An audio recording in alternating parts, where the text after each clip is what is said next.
Hopefully, I'll be today's presentation. All right, Lucero, you have the floor.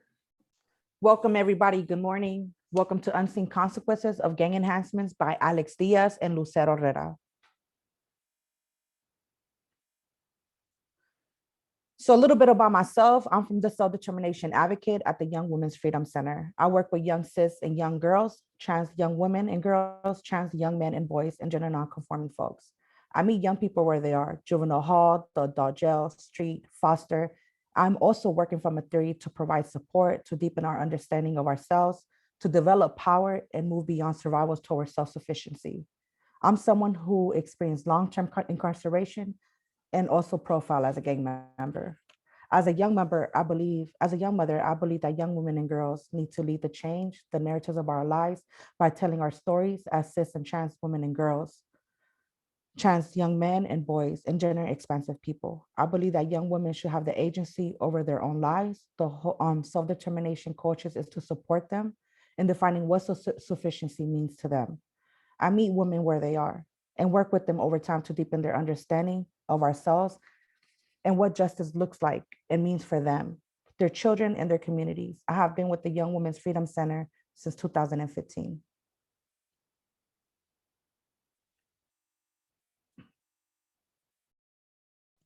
So I guess a little bit more about myself. Like Lucero, I was also formerly incarcerated.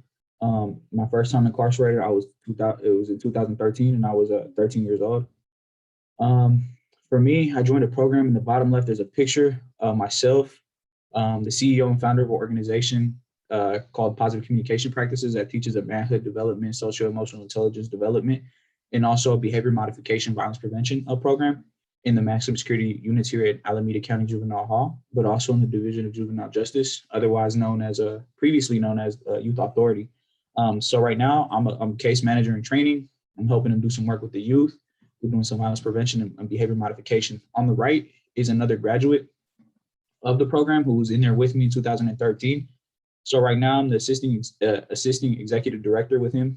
We're building it up. It's something new. It's kind of taken off, and we're really just trying to create a new model for youth when they're coming home to have reentry services, but also have case management while they're in there now to be able to grow, expand, and also like have the ability to see that there's so much more to life and that they could have something here when they come home. So that's a little bit of the work that I do there.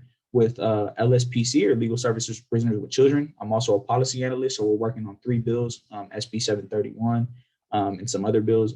But the main one I'm doing right now is trying to do expungement and record sealing. That's a big one for me. And then I also work with CURYJ doing policy analyst as well. One of the big bills is AB 333, known as a Step Forward Act that deals with gang enhancements, and it's just trying to offset some of those, I guess, the loose terms that are inside of the gang enhancement laws that allow so many people to be affected by it. And finally, I'm a UC Berkeley student studying business administration. There's a student organization called the Underground Scholars of formerly incarcerated and system impacted individuals, and we all work together to just try and change laws as students. So yeah, this is a little bit about me.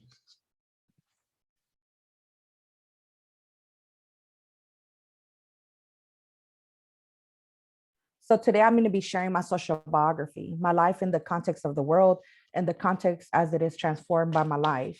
I chose this quote because I'm working from a forum, Liberation Pedagogy of the Oppressed by Paulo Freire, Education as the Practice of Freedom.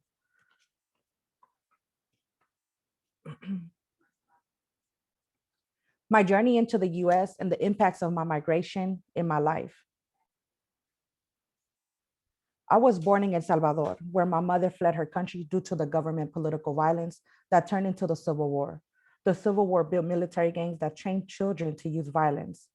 My mother came to the United States to escape poverty and corruption, only to experience much of the same here. My family, like many others, have come to the United States because of the lack of resources and extortion. Still, instead of freedom from violence and gangs, we are criminalized because of the communities and families we come from.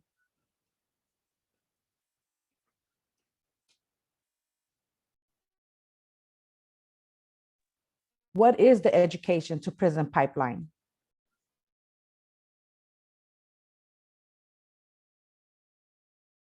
is a tool that profiles Black and brown kids, classifying Black and brown kids with behavioral problems and separating them from other kids, even being pulled out of class for not able to focus, for talking, expulsion for misbehavior, and using this tool to refer to the police by their schools. This harsh tool only impacts minorities and students with disabilities and students of color. I was pulled out for being silly, sometimes for not letting my class focus, even for a small little piece of red in my backpack. Started with school in the 6th grade, being pulled out of class because my mom decided to brush my hair and put a red hair tie on me that day.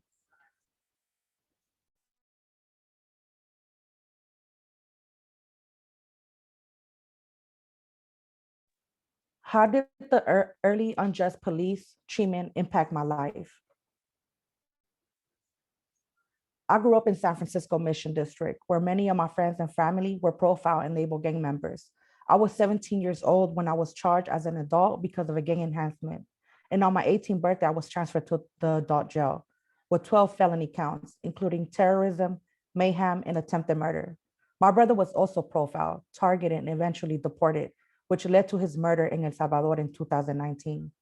Having been charged with a gang enhancement, I was forced to register as a gang member and carry a blue card that identified me as a gang member. Not only did it dehumanize me, it led me to being targeted by law enforcement. Wherever I went, it meant that friends and family often did not want to be around me.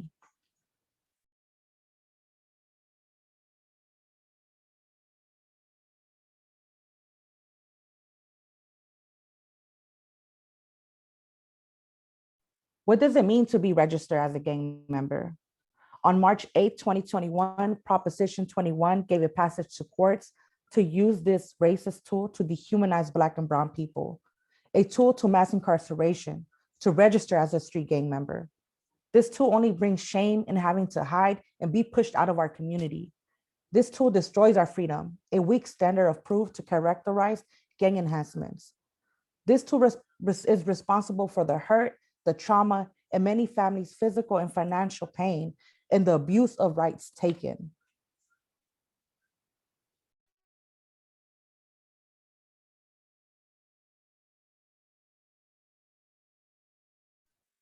What are gang enhancements?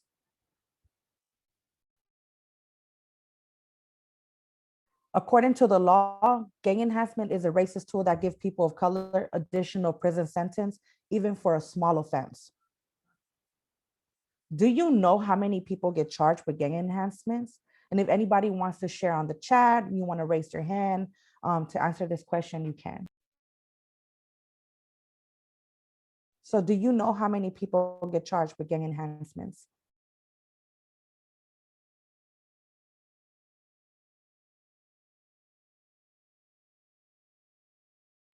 11,484 inmates in the state's adult prison system. There are various versions of gang enhancements of both the state and the federal level in California. Almost 70% of the state's prison population in 2019 had at least one enhancement. 6% had a gang enhancement of August 2019. 10,535 are Black and brown people.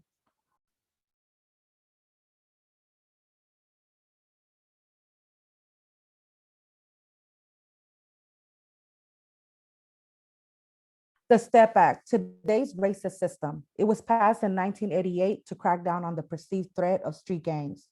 Time has shown that the policy has racist outcomes. Gang enhancements can be applied to crimes as minor as vandalism. If convicted, defendants serve time for underlying crime and gang enhancement. In times, the gang enhancement sentence is much longer than the underlying sentence. Enhancements can stretch from 1 year to a life sentence.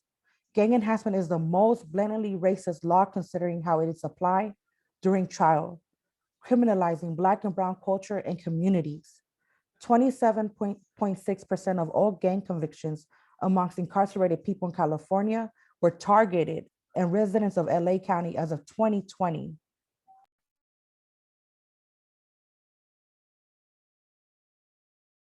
What are components of gang injunctions that I saw growing up?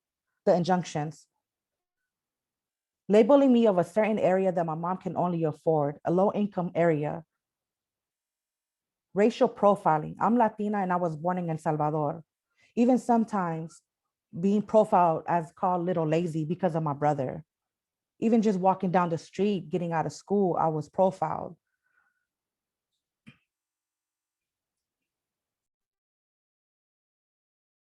Documented gang member. The court's order to register me as a gang member. In custody treatment. I was booked in my card as classified northerner. I was segregated in a high level. I was also overcharged, charged with assault and the gangs in juvenile hall. And then I was charged as an adult at 17. And on my 18th birthday, I was transferred to the adult jail. When I went inside the adult jail, they gave me 3 booking papers. And those booking papers read my charges of 3 counts of terrorism, 3 counts of mayhem, 3 counts of involved street gang, 3 counts of attempted murder, 3 counts of murder. My plea deal was deportation, which my mother had proof of my citizenship. My second plea deal, paper commitment, parole, and register as a gang member and get out of San Francisco. Deportation. Unlike my brother, it led to death in 2019. One system to another system, the immigration system, and then deportation to a country we were born but never grew up in. This just pushes us more into the system. Deportation also dehumanized families of minorities, ripping them from their rights, breaking and entry and using the tool to scare families and overpower, scaring them with deportation. They had used a search warrant to come inside my house and put my aunt in handcuffs.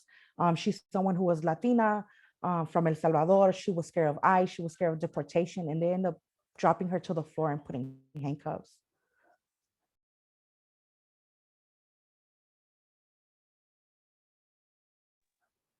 What are gang injunctions?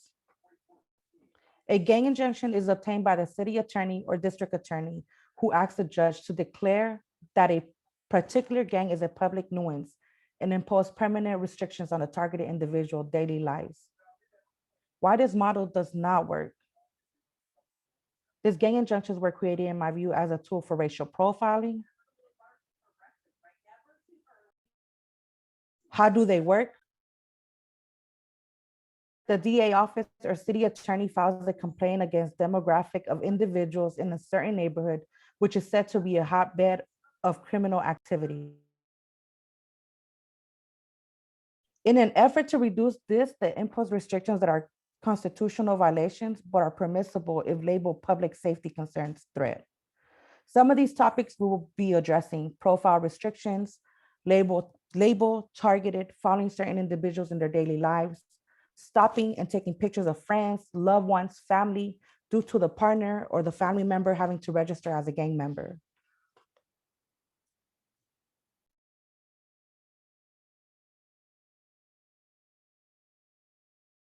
We'll be sure. Oh. It's okay, no worries.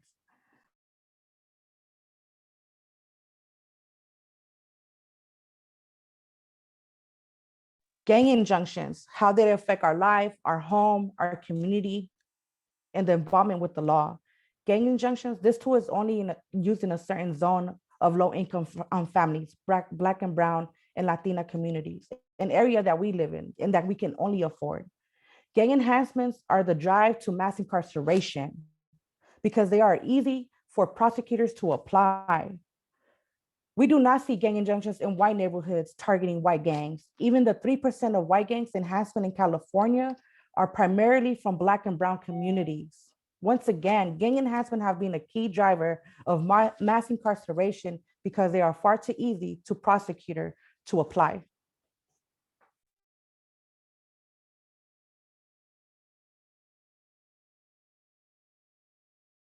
The proof of racism and policing in the laws, policing.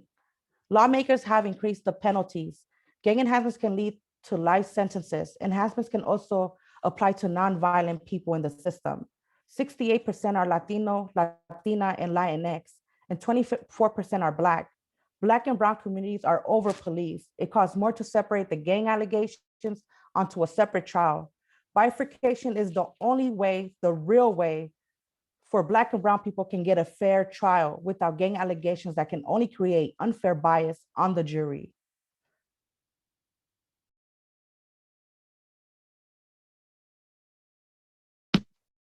Okay, so I guess I'm going to be talking a little bit about myself now. So one of the quotes that I chose was, what you do makes a difference, and you have to decide what kind of difference you want to make. And I chose this quote because this is one of the questions that was always asked to me when I was in jail.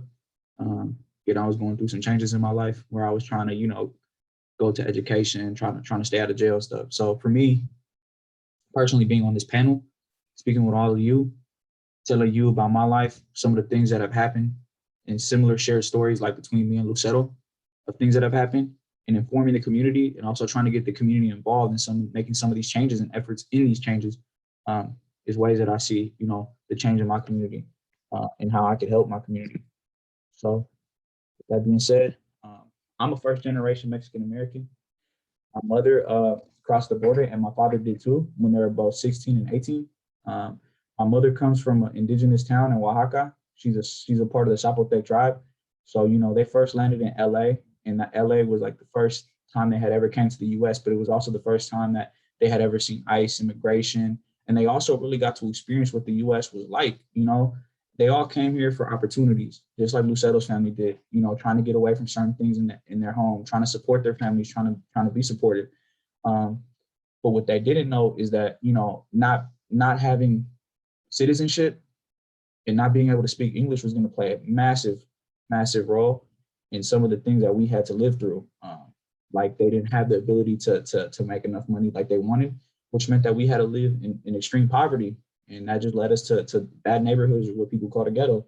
And not having money really led us to having no after school programs, no resources. Sometimes we wouldn't have meals. And if we did, it would be only a cup of noodles or two a day.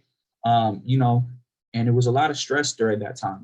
They had to send my sister to Mexico because they couldn't afford to house all of us. It was four of us in total. So it was just a mix of no resources, no help, no support, of extreme poverty, and eventually alcohol and drug abuse from family members just led them to go into street culture, to turn the wrong way and get lost.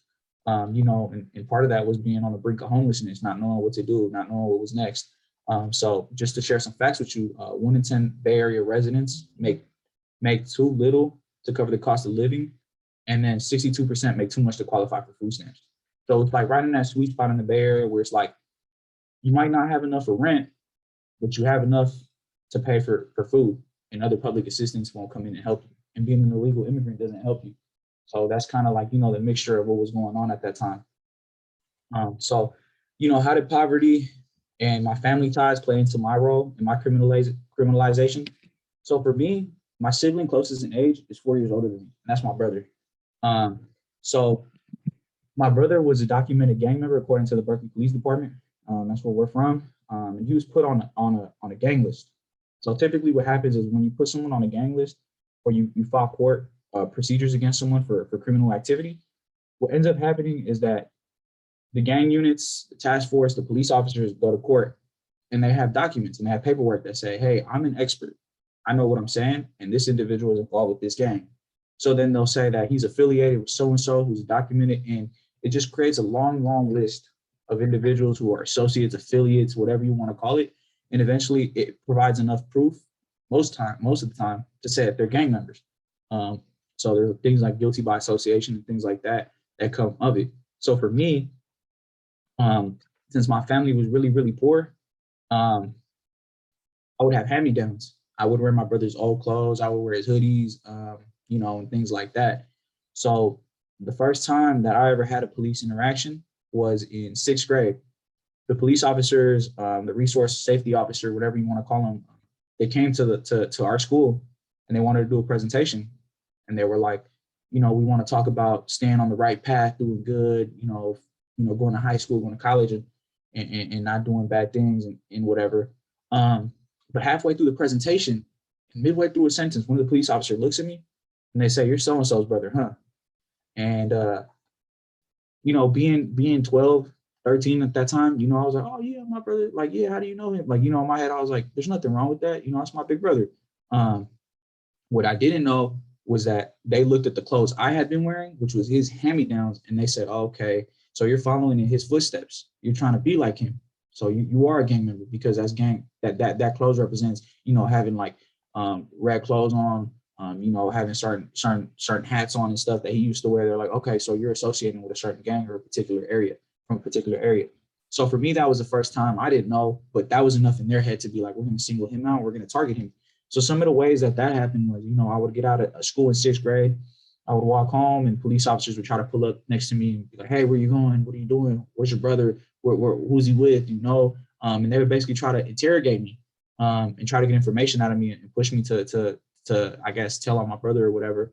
And they would always try to say things like, if you don't tell us, you're contributing to criminal activity, because you know that they're doing things they're not supposed to. What if he gets hurt? What if he hurts someone? So it was just this harassment. And eventually what ended up happening was that this hearing, you're contributing to criminal activity, to their criminal activity over and over and over again, eventually just led me to being like, having you know what, I might as well be, right? Because anytime I'm trying to do good, I'm told that I'm not doing good. I'm doing the exact opposite, right? So, me not telling me being like, you know what, my parents always told me to stay away from police, get away from me, automatically made me a target. So for me, it was like, you know what, I might as well just go into the lifestyle that they're saying that I'm already headed towards. And that had a lot to do with it, that being pulled out, singled out, suspended, and pushed. So that's kind of, how my family rolls, and how the police interaction with safety officers on school really, really led to this, to me being like criminalized, and then eventually led me to doing things I shouldn't have been doing. So like Lucero, what are some of the components of gang enhancement and these racist laws that I saw growing up? Personally, Injunctions was a big one. Once I went to jail for the first time, and it had nothing to do with the gang enhancement the first time, but since I was related to my brother and other people from that, they had built a record on me from it. So when I went to court, they told me, hey, you got into a fight, so-and-so wants to press charges against you. And since you're wearing certain colors, since you're hanging out in certain areas, and since you're related to certain people, we're just going to go ahead and put we're going to impose restrictions on your probation. And we're going to go ahead and file these things. So that meant I couldn't be around other individuals who were gang related from a certain area. I couldn't even be within a radius of where I had been incarcerated or where I had been arrested, and eventually led to my incarceration. And there was a bunch of other restrictions. And these stay away orders and all these other things basically created an injunction, an imaginary injunction, where it's like, you can't be in this area. But, my city is such a small city that a 1 mile radius is more than half the city. So for me, it's like I have to take 2 or 3 buses to go to school, which means that now I'm getting home late. So when I go to court, my probation officer is telling me, you're late 3 times in a row. And the judge is like, we're going to give you a violation. We're going to move you from probation to ankle monitor. And then if you keep this up, we're eventually just going to throw you back in jail. So it made it really difficult, especially when the probation department was working with the police department, because now they have a list of people on probation and stuff. And they're like, okay, let's monitor and let's track all these individuals. And if any of them are working with one another, any of them are talking, moving, any of that, pretty much what ends up happening is they just start locking everybody up. So that's kind of how like some injunctions work. I know there's more specific, like Oakland, in certain areas like Fruitvale and the Diamond District, and then in other areas of it, in sections, you couldn't wear certain colors, you couldn't be around certain people. If you were a gang member or documented gang member and you were in any other areas, that was enough to go to jail. That was enough to pull you over, to stop your car, to search you, to question you. So that's how some of those gang injunctions work. And I only say that because I spent a lot of time in Oakland too, because I have family members over there. So it's just a really big tool for just stopping, criminalizing whole neighborhoods. And that led to racial profiling. Like I said, if you wore a certain color, if you looked a certain way, if you were in a certain area where they said you couldn't wear red, blue, black, whatever, and you did, that was enough to stop you and say, hey, you must be a part of this. And like Lucero touched on earlier, you don't see any of this in the suburbs, in the white neighborhoods, and stuff. So it's a big tool to criminalize whole neighborhoods. Then you go into the documented gang member status, right? Once you're that documented as an individual, there's nothing you can do. People automatically are like, you know what, you're documented. I don't want nothing to do with you. I don't want to be around you. I have friends who fell off, family members. But what makes it worse is that there's other individuals in my family, like my uncle and people who would come to our house and who were drug addicted and had nowhere else to go at times. But that meant that my mother had to be like, you know what, you got to go. Or you know what, you could only come at certain times. because that meant that if the police decided to raid my home, or if probation department decided to come and do a pop-up and a wellness check, and my uncle was there, that meant that me, my brother, my sister, my uncle, and anyone else in our household, my cousins who were there, who might have been there, would all end up going to jail, because we were all on probation at that time, when we had stay away orders from gang members or affiliates or associates or anybody that had any type of a criminal record, right? So basically, it just destroyed communities, it destroyed our family, our household. Part of the case management reentry services work that I do, we see a lot of this, and we see a lot of young people coming home and saying, I need a support network, and I need someone who's going to help me. And once you take away that family support network, people who are positive, and you're saying, hey, you can't be around so-and-so, it really just leads to like catastrophe. Recidivism rates shoot up, if they have nowhere to go, or if they can't be around people that they would label as like mentors because of certain things. So this is just a big tool. And then we go into the in-custody treatment. So I say this to say that when I was incarcerated, there was a lot of individuals who would come in, but they would come into certain units. So if you're in a gang, you would be segregated into different units, or you would be segregated into different sections within the prison, because they didn't want you to hang around certain people. And this really happens in county jails, where they segregate you, juvenile hall, stuff like that. And what ends up happening is they say, if you seem like you pertain, or you even look like you're from a certain area or anything, they're going to put you in a certain room with a certain amount of individuals. And there's things in there like mutual respect that go on. So if you seem like you have a mutual respectful relationship with anybody else, and another gang member sees it from another area, another facility, or anything, or another housing unit, they're going to say, hey, you're programming with them, you're working with them, so you must be a part of them. So really all it does is it just keeps segregating, it keeps pushing, it keeps dividing individuals, and it groups them into things.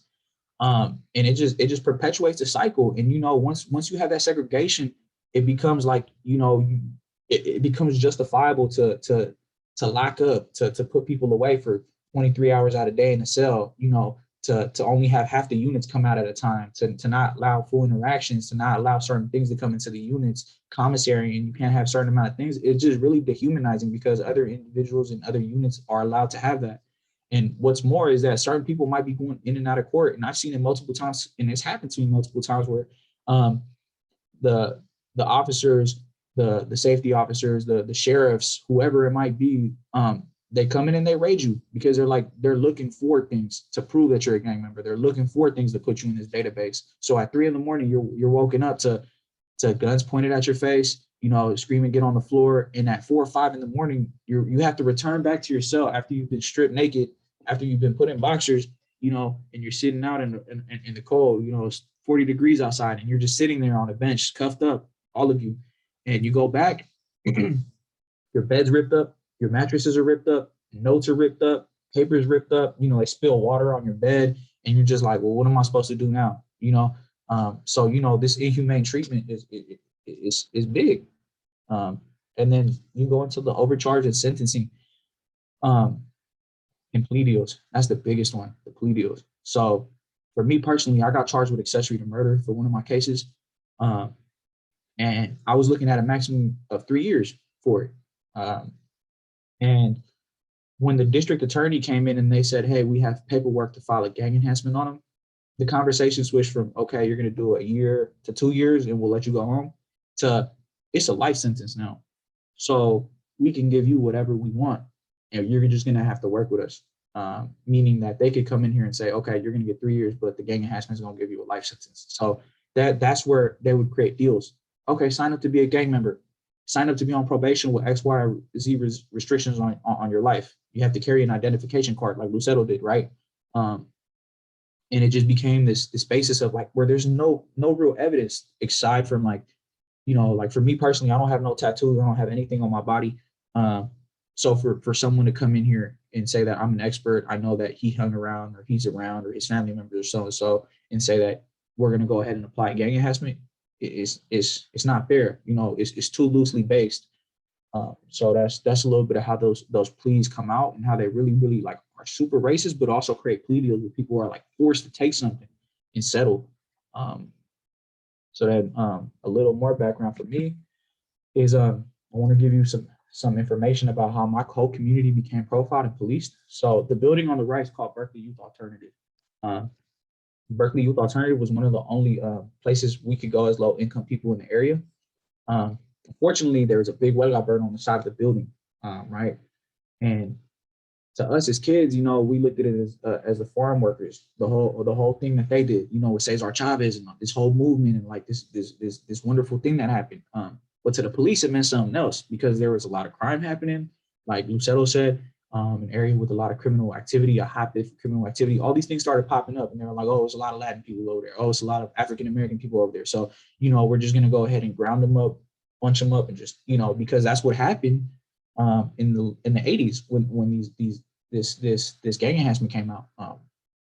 No different here because there's a Huelga bird. There's a lot of Latin people in the community. They all wear a certain color. They all look a certain way. They all hang out together. They must be a part of a criminal organization. And for us, it was really, we had nowhere else to go. And sometimes we would stay on the facilities a little longer. Sometimes we'd be at the parks a little longer because that's just where we were at. And those trespassing groups of 3 or 4 or whatever turned into trespassing, but then it turned into criminal things that turned into the gang enhancement, which turned into like stay away orders, which turned into other things. And it just kind of skyrocketed out of control until they kicked you out the area where you were like, this is where I grew up and this is where my resources are. Same thing with the building on the left. That's one of the only Mexican mercados left in my community. But there's a mural on the bottom left of a Huelga bird once again. And then on the top right, there's murals of some people from the neighborhood that had got killed. So really it's just saying that, look, this whole community they're promoting on the side of the building, people who got killed from the area, X, Y, and Z. And really it was just a basis for them to say, hey, there's a certain presence here. Hey, there's a certain thing here. I mean, you could read numerous articles. Same thing with San Francisco, where there's a Cesar Chavez mural and there's a big Huelga bird on it. And they say that means that there's a lot of presence of Northerners here, right? And there's other ties and stuff that they use as gang experts to create this. So, this is how they profile and how they put these ties and associations to whole communities. And then you move over to how the racist gang laws create that mass incarceration. So for me, it was really what they did was police cut offenses down in the projects, in the apartments we grew up, and they created crime watch groups. They installed cameras on every single building corner, and they had lights to all the fences. And they had fences like see-through fences, but they also put lights on all the streets that were kind of dark to light it up, because they wanted to scare people. They wanted to create the scare tactic, the same thing that happened in the 80s. It's a lot of crime going on. It's certain people that are doing it. It's certain communities that it's happening in, right? And we only see it in Black and brown communities, majority. We don't really see this happen in the suburbs, where they have some issues. They don't have, they don't see any of this. And like I said, police use the scare tactics. Certain people here, certain bad apples, it's certain bad, whatever you want to say, and they're the reason why this is happening, and you need to look at them. So then it became, the neighbors will call the police, and they're going to harass people of color from the community. But more so, it's going to create those subconscious things in individuals' minds where they're like, you know what, the police is saying that there's a certain population here, a certain demographic of people that are doing this. So as any other kid who lives in this area, you might have no association. You don't do anything. You're just minding your business like I was, walking home 6th grade. But you're walking home in a community that they're saying it has a lot of police interaction. So what ends up happening is that police look at you and they're like, oh, you look like a gang member. Let me go ahead and pick up this phone and call the police and say, hey, there's an individual that looks funny. There's an individual that looks like he doesn't belong here or he's up to something. But it's like, really, I'm just walking home and you just feel uncomfortable with the fact that I look a certain way. So it allows for a lot of this, and it allows for a lot of community members to feel this disconnect, but also feel scared, where they feel like can't approach, you can't talk to people, you're causing trouble, you're violent, you're evil, whatever you want to say, really that's kind of what helps lead to this mass incarceration, but also it allows police to get away with a lot of the unjust stuff they do. And then another thing that I had touched on was how did the gang database systems target people of color. So on the left picture, I'm going to read it out, but this is basically something that was created to help gang experts learn how to testify, put stuff together. It really is just police. So they said the defendant's affiliation with the gang is often born out of objective evidence such as tattoos, field identification cards, revealing associations, and self-admissions to officers. It is helpful the expert knows not only the gang in general, but the defendant himself. There is no prohibition against using multiple experts, and no one is intimately familiar with the gang and another who knows the defendant personally. So really what this is saying is that, the police department is using gang database to label individuals, but really what this goes into is it's saying someone who's never been a part of a gang, never, who's only policed it or said that I see certain things, saying that I'm gonna go to court and I'm gonna testify and I'm gonna say your tattoos, your cultural murals, your so and so, is what leads to gang enhancements. And a lot of the times it just has to do with this loosely based term, where it's three or more people traveling in a group is enough, as long as you guys are committing some type of organized crime, such as trespassing, anything, is enough to say that you're a gang. And police say that we know this because we've seen them hang out, we've seen them terrorize the community, and their statements matter a whole lot in court, especially when you go to the judge, because the judge is going to be like, or the DA is going to be like, you know what, you police people, you see this, what do you see? And their ways of thinking are really a lot of biases, and it's also really bad for the community, because that means I can't wear a certain color. That means I can't wear a certain sport. Like the 49ers are prevalent in the Bay Area. So if I wear 49ers gear, that might be enough to say, hey, the 49ers are associated with so-and-so. If I wear Raiders gear, you could be like, that's associated with so-and-so. If I wear LA Dodgers hat, that's associated with so-and-so. So really, that's the information and the things that a lot of these gang experts are contributing in these court systems, in these court settings, which is not fair at all. And like I said, they work with probation departments to keep away stay away orders, which are in that gang database. It's just a multiple array of things that they use to over police you, to keep you locked down, to not allow you to return to your community, to break down families, communities, and all these things. And I want to give you an example, right? So I'm from Berkeley.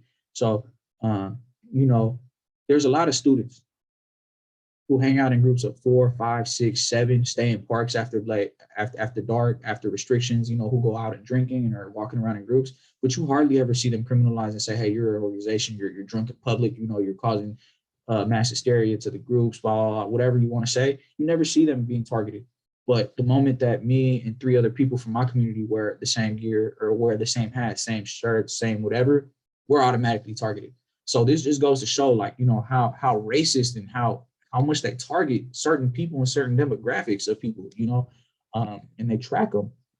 And like I said, this just allows for discrimination for clothing fashions, cultural imagery, and just used to incriminate people of color. So, I want to share with y'all another story from Nipsey Hussle. He even talks about this gang enhancement and how he's seen it. So I just wanted to give you guys multiple definitions and also someone tell a story about how this could look in a courtroom or even in a setting.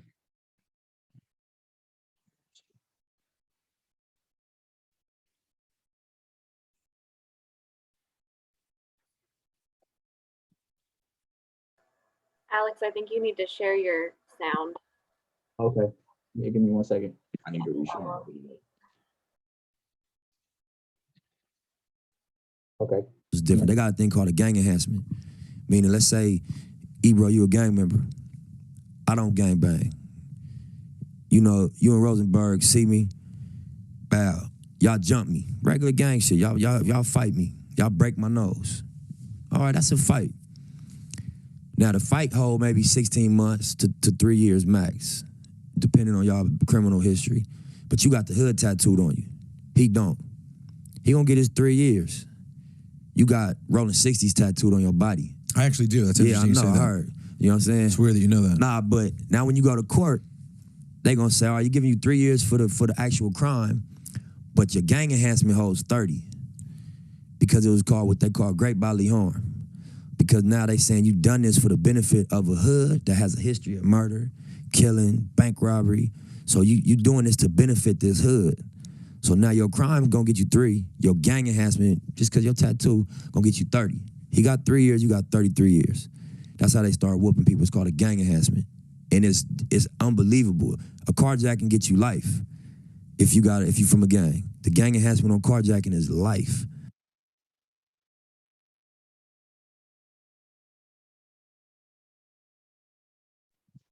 So yeah, so that was just a little short clip from Nipsey Hussle talking about some of the ways that he's seen it, some of the experiences and some of the things that they could see. So it's just a way to explain it. And then I'm gonna let Lucero take it away again. So AB 33 will end prosecutors' ability to claim people are gang members simply because they may come from the same community, be related, or know each other. Reduce the list of crimes that allow gang enhancements to be charged. Prohibit the use of current charge as proof of a pattern of criminal gang activity. Require direct evidence of current and active gang allegations. Separate the gang allegations from underlying charges at trial.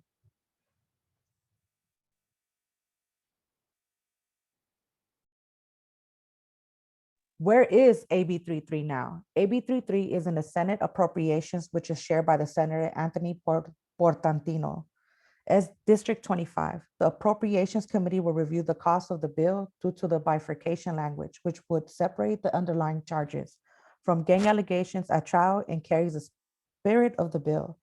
Bifurcation is a way to address the strong evidence from studies that shows, including gang evidence, prejudice, the jury towards guilty verdicts. Without bifurcation, the bill loses much of its power. If the bill doesn't pass appropriations, the bill will be killed. Black and Latino individuals make up to 92% of gang enhancement convictions. Call the Senator Portantino and tell him to support AB 33.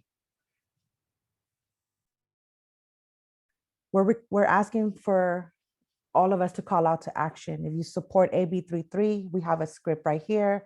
You could call the district office and start telling them to support AB 33.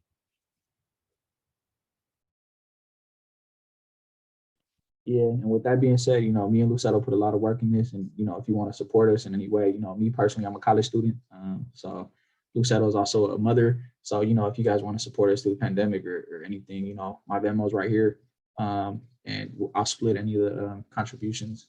So yeah, thank you guys for your time, and I guess we can open it up for Q&A if you guys have any questions.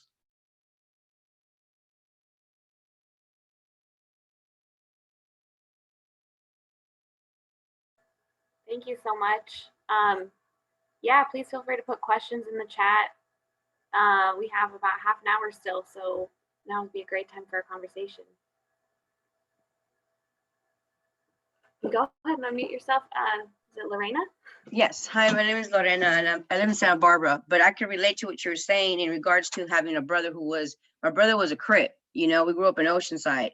So I get what you're saying, that you get affiliated. But my thing is, my brother just got out of doing 20 years. He got 3 life sentence. He fought 2 of them in there. I'm working with lifers right now. I am honored to work with lifers, because you hear different stories, 2 different worlds, right? What you're describing, what I hearing when I talk with them, is just like, man, how can I get involved as a sister, as a mother, as a friend, as an ally, to get more word out there? I have a good friend of mine who actually sent me this link to get involved, but I'm definitely want to get more involved in this situation. And how can I be of service to, I don't know if you guys saw me, but I sure did use my phone to, do a screenshot of the script, because I'm going to be calling. Now, do we just call that particular politician, or do we call other ones as well, like our local ones, to get the AB 33 information out? That's why my question is, how can I be more involved? And do I just call one or Titiano, or do I call more? Yeah, so I think with this, I would say you call him, because he's one of the people in appropriations, and he's one of the people that's going to help either get this bill out or kill it. So that's why we're really targeting him right now. Other ways you could do it too, there's like letters of support. So I guess if you want to send me an email, I can send you a template and walk you through the steps of submitting a letter of support, which is going to go to legislation, and they're going to read it, and you would just say why you support the bill. So I'll drop my email in the chat for you if you want to email me, and then I can send you how you can send in the letter of support. Cool, I got yours. Okay, I'll write it down, and then I can send you information on how you could send a letter of support. Thank you, though. That's hella dope. I appreciate your work. I didn't know that that one, Nipsey, like just saying how 30 years for a gang, you don't got no tattoos and you still got affiliated as a gang member. You know what I mean? Like, that's the kind of stuff that, I don't know. That's why I had all my kids go to different high schools, so they don't get affiliated with their siblings. even now that I live in a different neighborhood in San Francisco, I live in the Avenues. 2 years back, I've been in my leadership. I'm not an active person. I've been in my change. I go back inside juvenile hall, the DAW system. I go back into my community. But recently in the Avenues, one of the gang task force that knew me when I was a kid, he was off duty and he still called me from my nickname. He was still trying to harass me, even being off duty. And I was like, I haven't even been in your face for like 6-7 years now. I'm a mom of 2 kids. I'm in my change. I go to school. I'm not in my own neighborhood. I'm actually doing events in my neighborhood to shut down juvenile hall in San Francisco. And we're in the process of shutting down juvenile hall by the end of 2021 in December. And just having that harassment itself was like, damn, you still don't see me as a human, even in my change.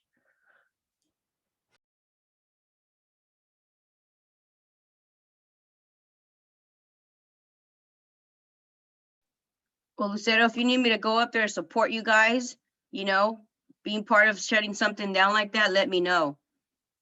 I'll drive up there. I also added the MailChimp here, and if you click into the email, it will show you the history of AB33, what are the next steps, what you can do, give them a call, and how you could join.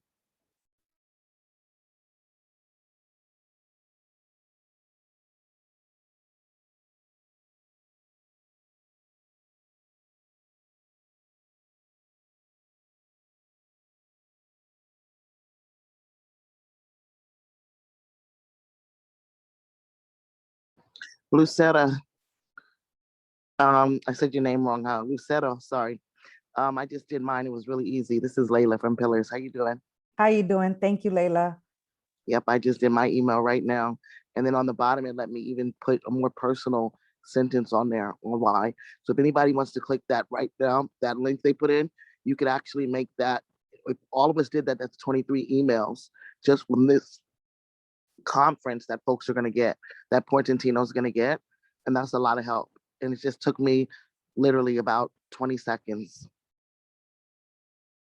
Thank you, Layla. No worries. Thank you for all the work you've been doing.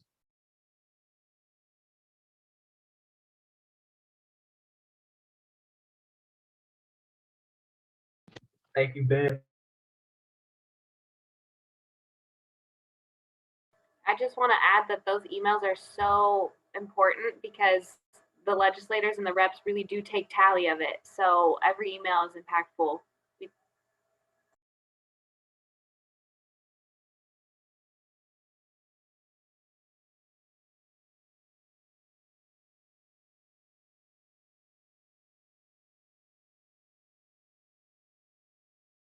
Any more questions?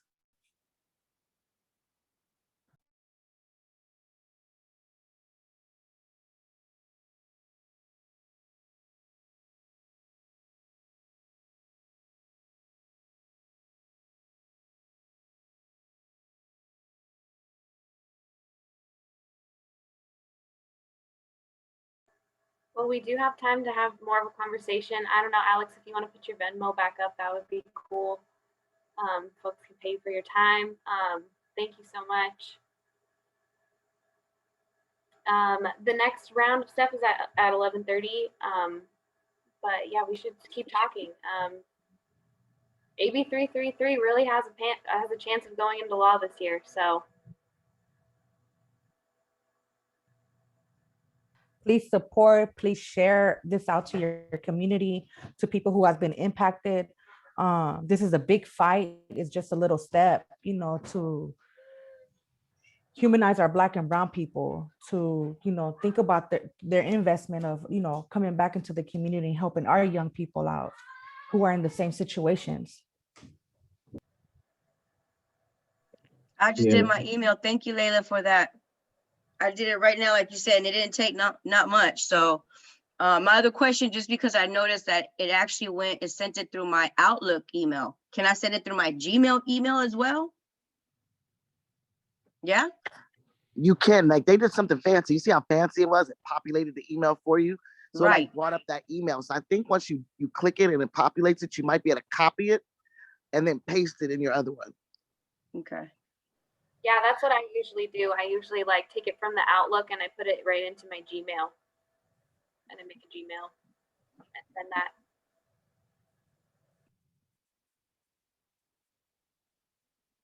I have a quick question, if that's all right.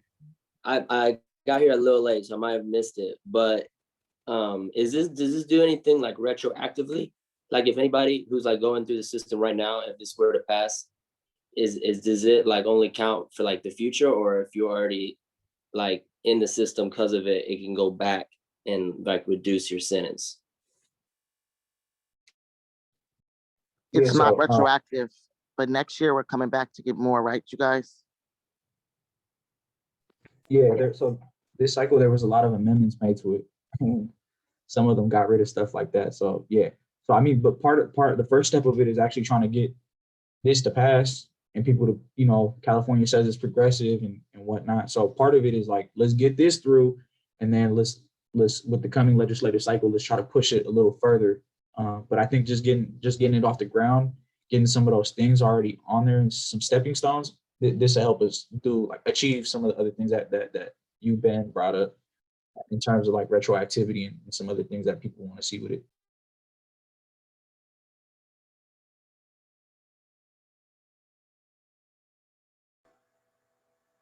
I put it in the chat, Alex, so you can stop sharing.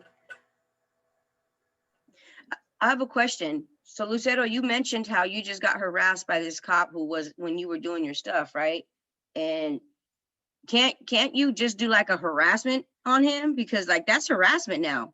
Can people who have been accused of, you know, or still being harassed by cops who are no longer affiliated with certain things, can they do that? Can you? Yes, I can. I was actually in the process with an attorney of mine to really have them stop harassing me. Even when I do outreach in my community, sometimes I have the gang task force pass by and just their look, you know, I'm just kind of like, I'm just doing my job. I'm doing what I'm doing for my community. But I just keep it pushing. And with that incident, I end up getting my job and my support team to actually support me in the process of, you know, telling this officer to stop harassing me, especially when they see me. So you could do stuff like that. Yes. I was also surprised how you had mentioned that you can't wear no UC or CSU's like gear. Like, what about if you do become a student at one of those? You can't wear none of their gear? So for me, I grew up in Berkeley personally. So for us, it was growing up, we all used to wear Berkeley hoodies. Like everybody from like, you know, like just like certain people from certain hoods and whatever, like certain neighborhoods, like, right, you're from LA, you're gonna wear LA hat, you're gonna wear LA gear, right? So for us, it was we couldn't wear it because they associated that, like if you're Latino and you're from a certain part, they associated with it. You're a part of this gang, you're promoting it and blah, blah, blah, what have you not. But now I still wear it, right? Because I'm a Cal student right now. So if they pull me over, I'm gonna just pull out my fucking ID card and I'm gonna be like, man, I'm a UC Berkeley student, what you harassing me for, right? And whatnot. And if they want to make it an issue, I'll make it an issue. I'll send a letter up to the mayor or something, right? Like I'm not gonna let them punt me around and tell me what I can and can't do. So you know, really what it boils down to was, yeah. So to a certain extent, yeah, they wouldn't, you know, they wouldn't let you do certain things. They wouldn't let you in, especially once the probation came into it, like probation department. Part of the way of doing that was they had orders and they had like, man, I can't remember when I was on probation, I was actually on 5-way search, which a lot of people don't even know exists. But 5-way search pretty much means that, like, you know, any given time I have my phone right here, I'm on the phone, I get pulled over, hey, Mr. Diaz, I need to see your phone. Unlock it. If I don't unlock it, that's an automatic violation. I'm going right back to jail. So for me, it was like, man, I can't even have contact with people. You know, it was hard because I was like, man, I can't have certain messages, or like I got to delete my messages after I talk to my uncle, after talking to my cousins, like, because if not, they're gonna say that like, oh, you guys were talking about, like, you know, whatever. So so for me, it was like on that level where it was like, man, it was control of everything. My laptop had to be clean, everything, because if not, it was like automatic harassment. So for like 3 years, it was like that. Yeah, so that's just the level of that they put me on for my case. Even gang enhancements. I had a friend who had a seizure and I was like maybe 4 blocks away from my stay away order, but just because of the individual had a seizure, he was wearing just a little tiny bit of red and blue. I went to prison for 3 weeks just because he had a seizure and he had a little bit of red. The prison ended up letting me go because it wasn't a probable cause to keep me inside, but just that trauma itself, or just going back to prison, having to be there for 3 weeks just because I was trying to help my friend because he was having a seizure. Those type of things, if you support AB33, this would help, you know, in the long run. But that was my experience as well with the gang enhancement. I'm grateful for this because this is so educational. I had no idea. And my brother being a gang, you know, but just I had no idea that, like, you could go to jail for helping somebody not to die. I mean, not even jail, prison. Like that's so much more money trying to, you know, paperwork sending you over there for 3 weeks, come back out. Like, I'm just like, wow. Count me in. And just the language barrier, you know, families who are minorities don't understand the language that's happening in the courtroom, and just taking anything because you're like, I want to go home, but not understanding that these deals that you're going to take is going to affect you in the long run. I didn't know being on paper commitment parole meant that when I get out, any little thing as small as stealing a Skittle, trying to get help, I will get sent back to prison. And that's what actually happened. I was in a very domestic violence situation. I was trying to ask for help, but because my gang enhancement and because my charges were very violent, I went to prison for 2 years and 8 months for grand theft, trying to ask for help because my pimp was beating the shit out of me and I had 2 black eyes when I got arrested.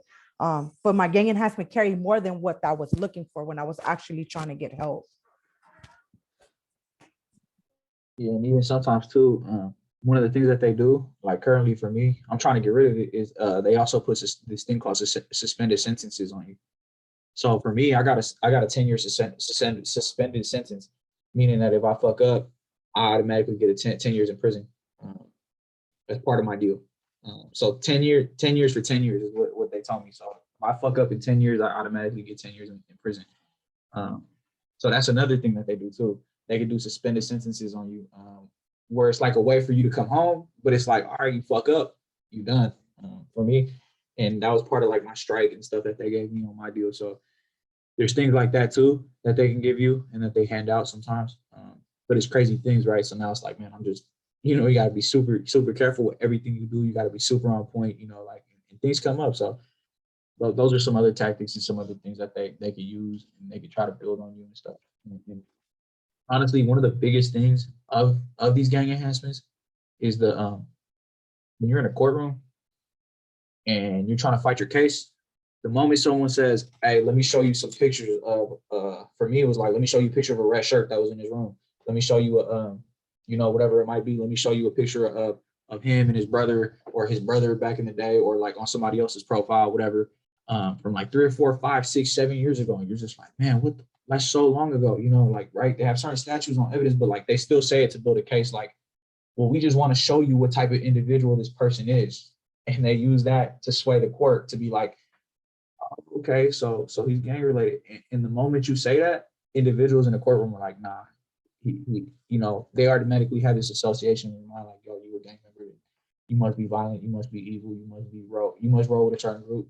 And even the evidence on it too is like, you know, a lot of people get pulled over for selling drugs. A lot of people get pulled over for like doing certain things. But what it comes down to is like, it's crazy because it's like, I got caught. One of my first charges was selling cocaine, right? And it was like, oh, it was for the benefit of a gang. And it's like, hold on, give me a second. You're a gang expert, right? As a police officer, give me a second. Think about this. Just think about this with me. I'm selling drugs who sometimes doesn't have food or a roof over my head to like sleep, but I'm selling drugs to give it to somebody else who's in my gang. Like, that makes sense to you? But that's the way that they kind of word it and they say it. So now it becomes a gang enhancement on a certain charge. And then it's like, man, I'm doing that for me because I ain't got nowhere else to go, because I'm 13 or 14. I ain't got nowhere to go. I ain't got nowhere to put my head to go to sleep. You know, I ain't got no food in my stomach. Like, I just got to do certain things to survive. I can't get employment because you got to go through the school, and the school has to verify that you're doing X, Y, and Z in order to get a job, or you have to do certain. So for me, it's just crazy how they say certain activities are gang enhancements or gang activities. where it's really like a lot of these people doing these things are like, they just need support, they need help, they need other things. And they're not doing it for the benefit of the gang. They're doing it for their own benefit because they need it then and there, and nobody else would give it to them then and there. So that's another crazy part about it too.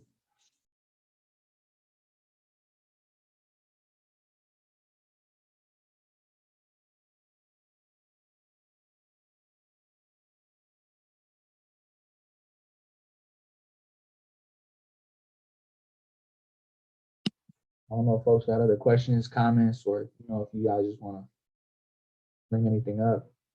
More than open to listening. Pretty sure this is a safe space too for people to share.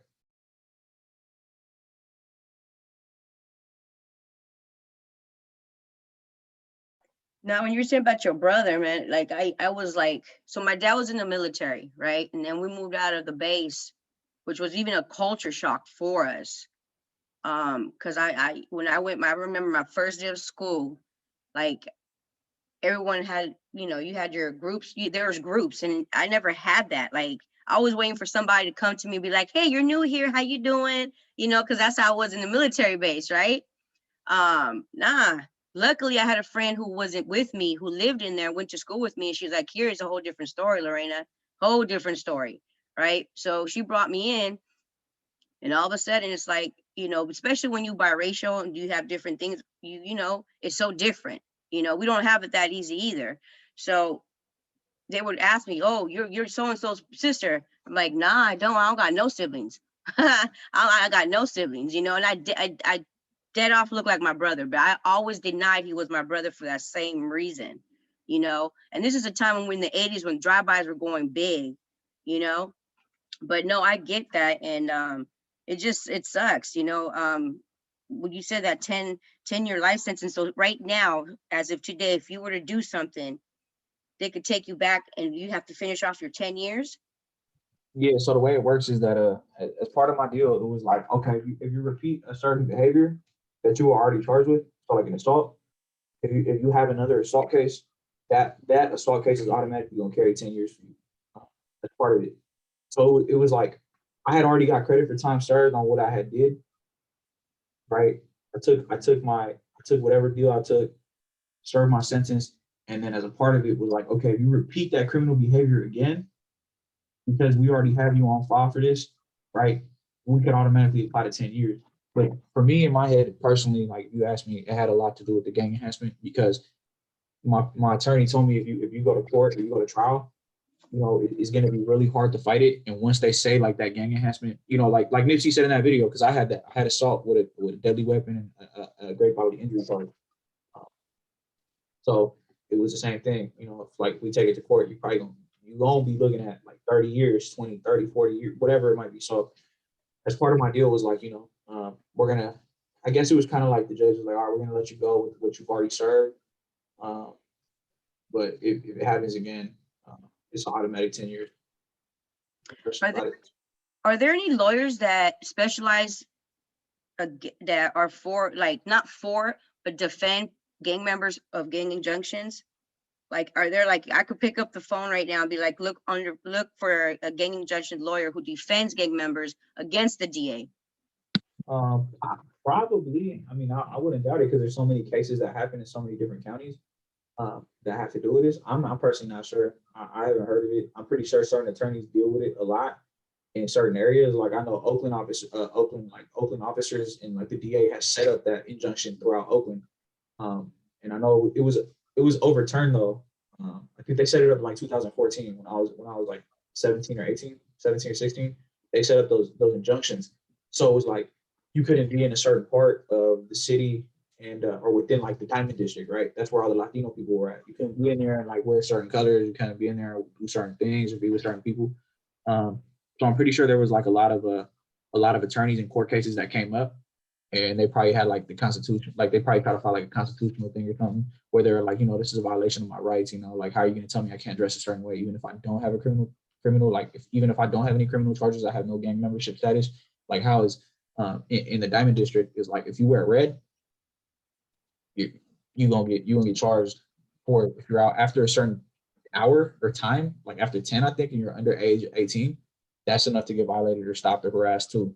It's like you That's had if you're brown and black though, right? Because I doubt if it's skater, Caucasian males up there with funny looking hair and he's wearing red, he's not gonna get the same treatment, right? Yeah, probably not. Yeah. So that's how it happened. So they overturned it eventually. I think in like 2018 or 2017, they overturned it. They got rid of the injunction because of that. But I'm pretty sure it was a lot of people coming through and getting filtered in that shouldn't have got filtered in. And then I'm pretty sure on some basis, like I don't know if the public defender's office did it or if it was some type of like somebody hired an attorney or if it was like DA complaints to the DA or to the city of Oakland. But I know that's how they overturned it for that reason, like what you're saying. So now that they overturned it, everybody who was on that list is completely out. Now they can't be harassed. I mean, they're going to be harassed no matter what, but technically, legally, they can't get them for the stuff that they were able to get them before, correct? Yeah, they can't get them from being in the injunction zones. You can't, they won't be able to be arrested for that because they got rid of it. Even in San Francisco, the injunctions, when we were overviewing the list, they had people who were deceased. Why do you still have people who are deceased? And why are you still harassing their families? Let the family be at peace. Let them find some healing for their loss of their family member, right? But why is this person who is deceased still in this injunction? And why are you still harassing this family member? Because someone, was affiliated or anything.